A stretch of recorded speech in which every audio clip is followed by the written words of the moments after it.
Back to my channel. ನೌಕರಿಗಳೆಲ್ಲ ನನ್ನ ಸ್ನೇಹಿತರಿಗೆ ಸಹೋದರಿಗೆ ನಮಸ್ಕಾರ. ಗೆಳೆಯರೆ, ಇವತ್ತು ನಾವು ನಿಮಗೆ technician related, electronics electrician related ಕೆಲವು ಟಾಪಿಕ್ಸ್ನ ಡಿಸ್ಕಸ್ ಮಾಡೋಣ ಅಂತ, ಕೆಲವು ಇಂಪಾರ್ಟೆಂಟ್ ಕ್ವಶನ್ಸ್ನ ಡಿಸ್ಕಸ್ ಮಾಡೋಣ. ಸೊ ಈ ಕ್ವಶನ್ಸ್ ಬಂದ್ಬಿಟ್ಟು ನಿಮಗೆ ಎಕ್ಸಾಮಿನೇಷನ್ ಪಾಯಿಂಟ್ ಆಫ್ ವ್ಯೂ, ಅದು ಸ್ಪೆಷಲಿ ಇಸ್ರೋ ಅಂತಹ ಎಕ್ಸಾಮ್ಸು ಪಾಯಿಂಟ್ ಆಫ್ ವ್ಯೂಗೆ ತುಂಬ ಇಂಪಾರ್ಟೆಂಟ್ ಆಗಿರುತ್ತೆ. ಓಕೆ, ಆ ಕ್ವಶನ್ಸ್ ಇಂಪಾರ್ಟೆಂಟ್ ಅಂದರೆ ಆ ಕ್ವಶನಿನ ಟಾಪಿಕ್ ಇಂಪಾರ್ಟೆಂಟ್ ಆಗಿರುತ್ತೆ. So let us discuss the same. ಇನ್ನು ಯಾರಾದರೂ ನಮ್ಮ ಚಾನಲನ್ನು ಇನ್ನೂ ಸಬ್ಸ್ಕ್ರೈಬ್ ಮಾಡ್ಕೊಂಡಿಲ್ಲ ಅಂದರೆ ಚಾನಲ್ನ ಸಬ್ಸ್ಕ್ರೈಬ್ ಮಾಡ್ಕೊಳ್ಳಿ, ನಮ್ಮ ನೌಕರಿಗಳ ಚಾನಲ್ನ ಸಬ್ಸ್ಕ್ರೈಬ್ ಮಾಡ್ಕೊಳ್ಳಿ. ಹಾಗೂ ನಿಮ್ಗೇನಾದರೂ ಜಾಸ್ತಿ ಮಾಹಿತಿ ಬೇಕಿದೆ ಎಲೆಕ್ಟ್ರಿಷಿಯನು, ಓಕೆ, ಎಲೆಕ್ಟ್ರಿಷಿಯನು ಅಥವಾ ಎಲೆಕ್ಟ್ರಾನಿಕ್ಸ್ ರಿಲೇಟೆಡ್ ಯಾವುದೇ ಇದೆ ಎಲ್ಲ, ಆ್ಯಂಡ್ ಮೆಕ್ಯಾನಿಕಲ್, ಇವು ಮೂರು ರಿಲೇಟೆಡ್ ನಿಮಗೆ ಮಾಹಿತಿ ಬೇಕಿದ್ರೆ ಈ ನಂಬರ್ಸ್ಗೆ ಮೆಸೇಜ್ ಮಾಡಿ.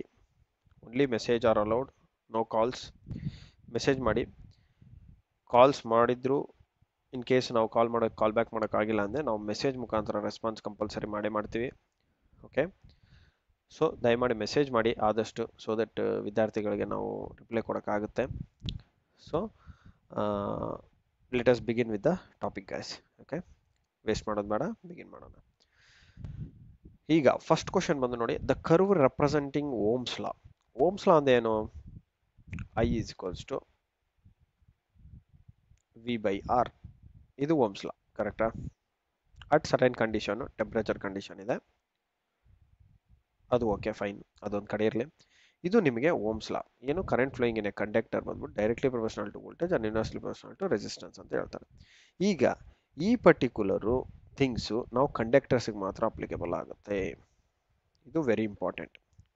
ಎಲೆಕ್ಟ್ರೋಲೈಸಿಸ್ಗೆ ಅಂಥವಕ್ಕೆಲ್ಲ ಅಪ್ಲಿಕೇಬಲ್ ಆಗೋಕ್ಕಲ್ಲ. ಯಾಕಂತಂದರೆ ಅಲ್ಲಿ ಇನ್ನು I² ಬರುತ್ತೆ. ಸೊ Z ಈಕ್ವಾಲೆಂಟ್ಸ್ ಅಂತ ಆ್ಯಡ್ ಆಗುತ್ತೆ. ಸೊ ಆ ಕೇಸಸ್ಸಲ್ಲಿ ನಮಗೆ ಕರ್ವು ಪ್ಯಾರಾಬೋಲಿಕ್ ಪ್ಯಾಷನ್ ಬರ್ಬೋದು, ಹೈಪರ್ಬೋಲಿಕ್ ಬರ್ಬೋದು. ಓಕೆ, ಆದ ಕಾರಣದಿಂದ ನಾವು curve representation of Ohm's law ಅಂತಂದರೆ ಇದೊಂದು ಕಾನ್ಸ್ಟೆಂಟ್ ವ್ಯಾಲ್ಯೂಸ್ ಗೆಳೆಯರೆ. Okay, direct values only almost for DC circuits use ಮಾಡ್ತೀವಿ ನಾವು ಜಾಸ್ತಿ. ಕಾನ್ಸ್ಟೆಂಟ್ ವೋಲ್ಟೇಜ್ ವ್ಯಾಲ್ಯೂಸ್ ಇರುತ್ತೆ, ಆ ವೋಲ್ಟೇಜ್ ವ್ಯಾಲ್ಯೂಸ್ ಹಾಕ್ತೀರಾ, ಡಿವೈಡ್ ಮಾಡ್ತೀರಾ, ಡೈರೆಕ್ಟಾಗಿ ನಿಮಗೆ ಒಂದು ಲೀನಿಯರ್ ವ್ಯಾಲ್ಯೂ ಬರುತ್ತೆ. ಅಂದರೆ ಲೀನಿಯರ್ ಅಂದರೆ ಈ ಥರ ಲೀನಿಯರ್ ಆಗಿ ಏನೇ ವೇರಿ ಆದರೂ ಕರೆಸ್ಪಾಂಡಿಂಗ್ ಆಗಿ ಒಂದು ಚೇಂಜ್ ಆಗ್ತಾನೆ ಇರುತ್ತೆ. ಇದು ವೋಲ್ಟೇಜು ಕರೆಂಟ್ ಅಂತ ತೊಗೊಂಡ್ರೆ ಕರೆಸ್ಪಾಂಡಿಂಗ್ ಆಗಿ ವೋಲ್ಟೇಜ್ ಎಷ್ಟು ಚೇಂಜ್ ಆಗುತ್ತೆ ಅಷ್ಟೇ ಕರೆಂಟ್ ಚೇಂಜ್ ಆಗ್ತಾ ಬರುತ್ತೆ ಅನ್ನೋದು. ಹೀಗೆ, ಅಥವಾ ಕರೆಂಟ್ ಇಲ್ಲಿ ತೊಗೊಂಡು ವೋಲ್ಟೇಜ್ ಇಲ್ಲಿ ತೊಗೊಂಡ್ರು ಸಹ, ಓಕೆ, ಕರೆಂಟ್ ಇಲ್ಲಿ ತೊಗೊಂಡು ನೀವು ವೋಲ್ಟೇಜ್ ಇಲ್ಲಿ ತೊಗೊಂಡ್ರು ಸಹ ವೇರಿ ಆಗ್ತಾನೆ ಇರುತ್ತೆ. ಓಕೆ, ಏನು? ಲೀನಿಯರ್ ಆಗಿ ವೇರಿ ಆಗ್ತಾ ಇರುತ್ತೆ. ಸೊ ಆದ ಕಾರಣದಿಂದ ಇಲ್ಲಿ ನಾವೇನಂತ ಕರಿತೀವಿ, curve representation of Ohm's law is always linear. ಇವಾಗ ಸೈನ್ ವೇವ್ ಎಲ್ಲಿ ಬರುತ್ತೆ? ಸೈನ್ ವೇವ್ ನಿಮಗೆ ಜನರೇಷನ್ ಆಗಿರೋ ನಂತರ ಯಾವಾಗ ಈ ಕಾಮ್ಯುಟೇಟರ್ ಅನ್ನೋ ಒಂದು ಡಿವೈಸಿಂದ ಹೊರಗಡೆ ಬರುತ್ತೆ, ಓಕೆ, ಆಗ ನಿಮಗೆ ಸೈನ್ ವೇವ್ ಜನರೇಟ್ ಆಗುತ್ತೆ. ಓಕೆ, ಸೈನ್ ವೇವ್ ಜನರೇಟ್ ಆಗುತ್ತೆ.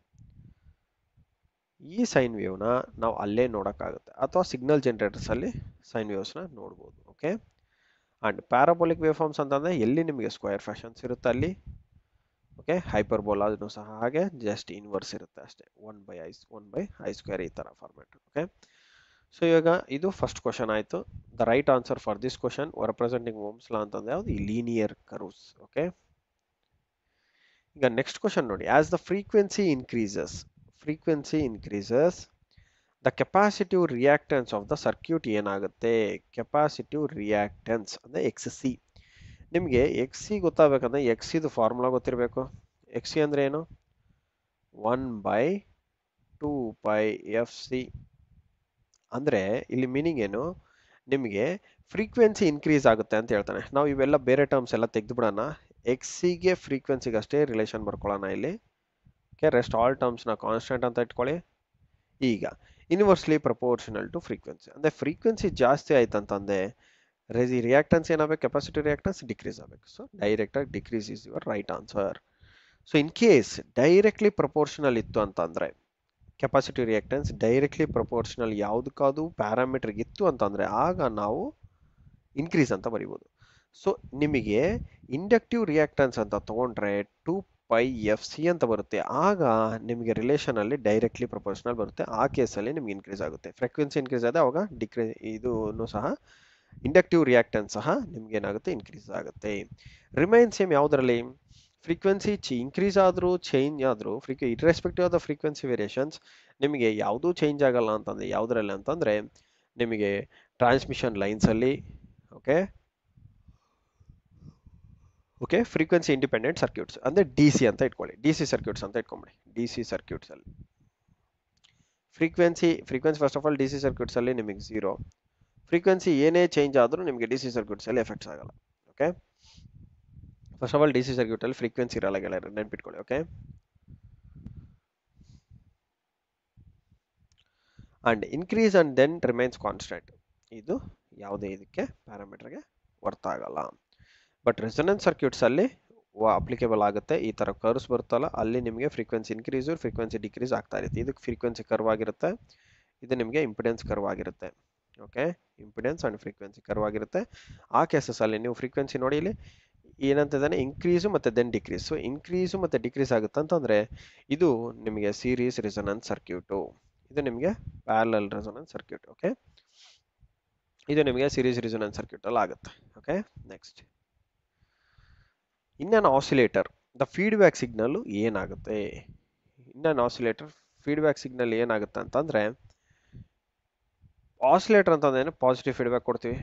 ಒಂದು ಪಾಸಿಟಿವ್ ಫೀಡ್ಬ್ಯಾಕ್ ಅಂತಂದ್ರೆ ಮುಗೀತು, ಯಾವಾಗ್ಲೂ ನಿಮಗೆ ಔಟ್ಪುಟ್ ಅಲ್ಲಿ ಏನ್ ಬರುತ್ತೆ ಅಂತ ಅಂದ್ರೆ ಇನ್ಪುಟ್ ಅಲ್ಲಿ ಏನಿದೆ ಅದೇ ಔಟ್ಪುಟ್ ಅಲ್ಲಿ ಬರುತ್ತೆ. ಅಂದ್ರೆ ಏನ್ ಮೀನಿಂಗ್ ಇನ್ ಫೇಸ್ ಇರುತ್ತೆ ಅಂತ ಅರ್ಥ. ಇನ್ಪುಟ್ ಸಿಗ್ನಲ್ ಔಟ್ಪುಟ್ ಅಲ್ಲಿ ಬರುತ್ತೆ, so in phase with the input signal. Feedback signal ಬಂದ್ಬಿಟ್ಟು in phase with the input signal ಇರುತ್ತೆ, ಔಟ್ಪುಟ್ ಸಿಗ್ನಲ್ ಅಲ್ಲ. ಔಟ್ಪುಟ್ ಸಿಗ್ನಲ್ ಹತ್ರ ಇನ್ಪುಟ್ಸ್ ಬರಲ್ಲ. ಇನ್ಪುಟ್ ಸಿಗ್ನಲ್ ಏನ್ ಕೊಡ್ತೀರಾ ಆ ಇನ್ಪುಟ್ ಸಿಗ್ನಲ್ಗೆ ಔಟ್ಪುಟ್ ಸಿಗ್ನಲ್ ಇನ್ ಫೇಸ್ ಇರುತ್ತೆ. Okay out of phase with the input signal ಅಂತ ಕೊಟ್ಟಿದ್ದಾನೆ, this is wrong. And out of phase with output signal ಅಂತ ಕೊಟ್ಟಿದ್ದಾನೆ, this is wrong. Out of phase with input signal ಯಾವಾಗ ಬರುತ್ತೆ ಅಂತಂದ್ರೆ ಇದು oscillators ಅಲ್ಲದೆ ಬೇರೆ ಸರ್ಕ್ಯೂಟ್ಸ್ ಇದ್ದಾಗ, ನೆಗೆಟಿವ್ ಫೀಡ್ಬ್ಯಾಕ್ಸ್ ಇದ್ದಾಗ ಅಲ್ಲಿ ನಿಮಗೆ ಕಂಡು ಬರುತ್ತೆ. Okay out of phase. Okay next the output impedance of an ideal operational amplifier.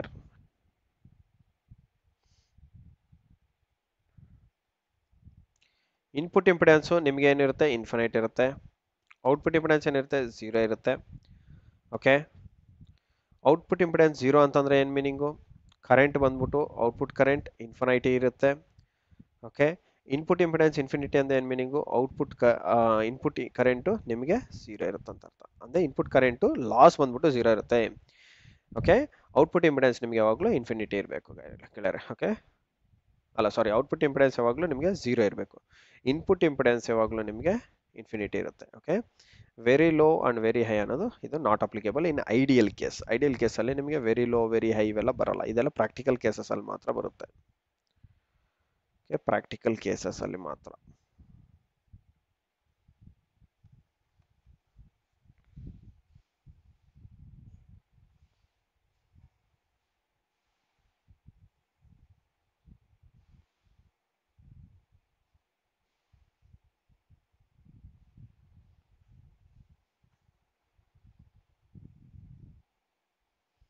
Okay so ಇಷ್ಟು. ಇನ್ನೂ ಒಂದು ಕ್ವಶನ್ ಇದೆ ಗೆಳೆಯರೆ, this is the last question of the topic. So ಈ ಕ್ವಶನ್ಗೆ ಆನ್ಸರ್ ಗೊತ್ತಿದೆ ಅಲ್ವಾ, ಇದು zero. Okay the next question ಬಂದು ಏನಂತಂದ್ರೆ the peak inverse voltage of a full wave bridge rectifier ಎಷ್ಟು? ಪೀಕ್ ಇನ್ವರ್ಸ್ ವೋಲ್ಟೇಜ್ ಅಂದ್ರೆ PIV ಅಂತ ಕರಿತೀವಿ, ಇದು ರೆಕ್ಟಿಫೈರ್ಸ್ ಅಲ್ಲಿ ಬರುತ್ತೆ. Peak inverse voltage of full wave bridge rectifier ಯಾವಾಗಲೂ VM ಬರುತ್ತೆ. 2VM ಅನ್ನೋದು ನಿಮಗೆ ಬರೋದು ಫುಲ್ ವೇವ್ ರೆಕ್ಟಿಫೈರ್ಸ್ಗೆ.